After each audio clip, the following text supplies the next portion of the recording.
5 years after my wife's funeral, I heard her voice again. I want to tell this like a story because that's how it keeps replaying in my head, like some messy documentary where I'm holding a grocery list that still has his wife's handwriting on it. We got married on a ridiculous, perfect day where the humidity curled her hair into these wild corkscrews she kept pinning back and then letting loose again because the bobby pins hurt. Her name was Mara.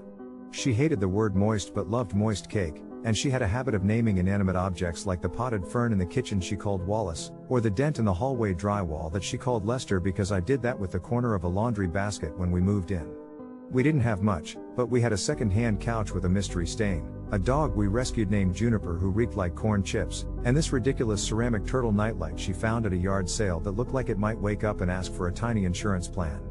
The first night after moving in, she wedged the turtle on the baseboard and said, "Now it's home." The night before she died, we argued about nothing that built itself into everything. That's the part that eats me. It was about the stupid laminate floor peeling near the sink, and whether we should call the landlord or try to fix it ourselves. Beneath the laminate it smelled like wet cardboard, like something waiting to bloat. She said, with that soft, exasperated laugh, "We can't YouTube our way out of a mushroom farm, babe." I snapped because I was tired and defensive and because it had been a hard week at work and I felt small in the way you feel when every bill comes due at once. My words weren't clever, just sharp. I slept on the couch half on purpose, half for the principle of it, and Juniper, oblivious traitor, hopped off the bed at some point and came to snore by my feet. In the morning we were still clipped and formal. She poured coffee into the chipped mug from her college days, the one that said I have a degree in anthro, and asked if I could pick up lemons and green onions.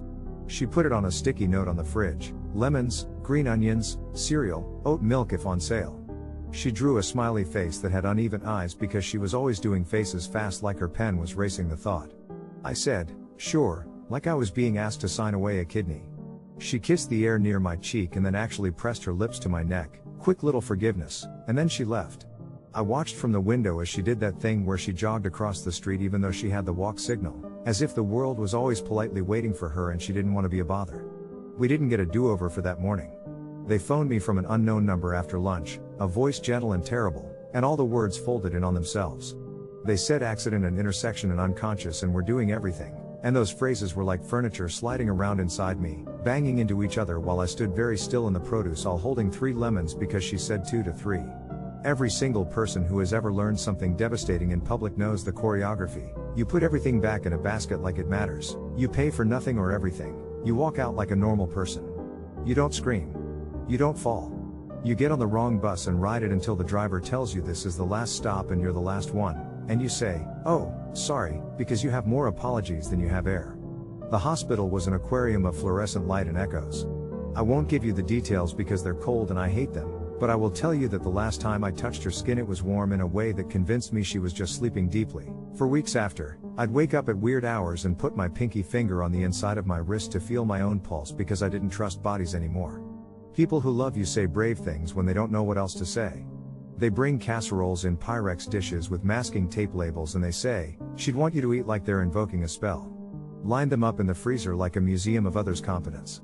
At night, I sat on the kitchen floor with Juniper in my lap, staring at the turtle's serene face, trying to be mad it still glowed.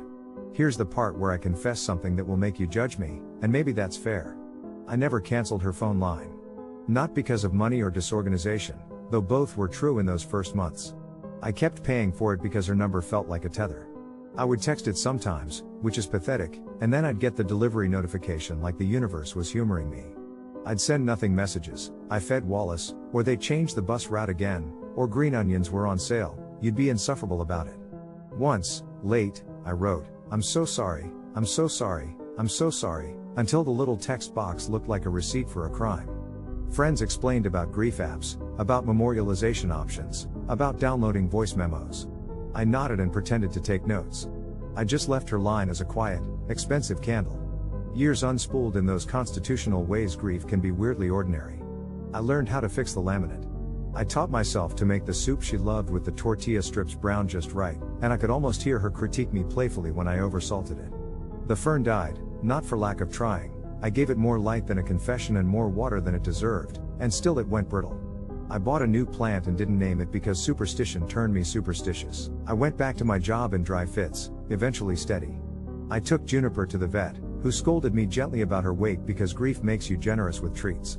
Mara's younger brother, Theo, came by once a month and sat on the stoop and told me when he dropped by the skate park he could still picture her daring the boys to try tricks first, and then doing them better. He'd say, she would have loved this stupid trend or she would have hated that movie, and I wanted to know every version of her that existed outside of me. On the anniversary, I listened to the only voicemail of hers I had saved intentionally, the one where she's laughing so hard she has to gasp, telling me how she watched a toddler on the subway hold his mom's cheeks to make her look at him and then say, very seriously, "Mama, you are not listening to my large opinion." That last part was what we used to say when one of us was spiraling. Please attend to my large opinion. All of that is context for a Tuesday, 5 years later, when my carrier app pinged me about a plan change. The polite corporate email warned that grandfathered plans were being migrated. If I wanted to keep all numbers, I needed to visit a store. I'd moved since Mara died. The turtle came with me, the couch did not. The new place is a box with less late afternoon light, but it's quiet, and there's a bodega downstairs that stocks the expensive oat milk she used to buy on sale like it was a heist. I made an appointment and brought all the paperwork like I was defending my dissertation on why grief makes you frantic about documentation. The clerk was a kid, early 20s, with chipped nail polish like constellations and a tiny wave tattoo behind his ear. He was kind in that matter-of-fact way that is the opposite of performative. He asked me whose line we were porting, and when I said, my wife's, I felt the ripple hit him. He didn't flinch, he just nodded and said, we'll make sure you have what you need. He typed. His computer made sounds like a tiny orchestra tuning up. He said, there are some voicemails backed up on the server for this line. Do you want to download them before we migrate? Sometimes they get lost, and I don't want that to be on me. I blinked because, in 5 years of paying for a phone that no one answered, it had never occurred to me there might be messages piled up somewhere like snow. He turned the monitor slightly so I could see the list. The dates made my scalp tingle. There were 27. The first was from a week after the funeral, which was confusing, until I remembered, people who didn't know. Old coworkers, a dentist reminder, spam. But near the top was one with a timestamp an hour after I watched her jog across the street, the morning of the argument about nothing. His cursor hovered. Play it, I said, and my voice sounded like someone else's when they're trying to project calm across a canyon. He put it on speaker because my hands were shaking when I tried to hold the store's demo phone he used for these things. There was that little click, and then a soft whoosh, and then her voice. You don't realize how much your body knows a voice until it arrives in a room like a smell that takes you to a house you used to live in. She sounded like she was walking, the breath a little bit bouncy the way she got when she was dodging people on the sidewalk. She said, hey, it's me. Stupid, since you know that, but it feels like a ritual. Look, I'm sorry. About the floor. About how I made you feel like you had to fix everything alone. You don't, okay? We wait for a real person. We let mushrooms be mushrooms. Also, you looked so serious at the lemons. Did you think I wasn't going to notice? Anyway, I'm running late, because of course I am, and I just wanted to say I love you, and I'm sorry I left mad. Tonight, let's watch the documentary about octopuses you kept pretending you didn't want to watch because you said you didn't need to empathize with more beings. We can turn the turtle on and make popcorn and I'll, and then there was a sound, like a horn, like the city clearing its throat, and she said, a little far away, oh, whoops. If you like this video, like and subscribe for more.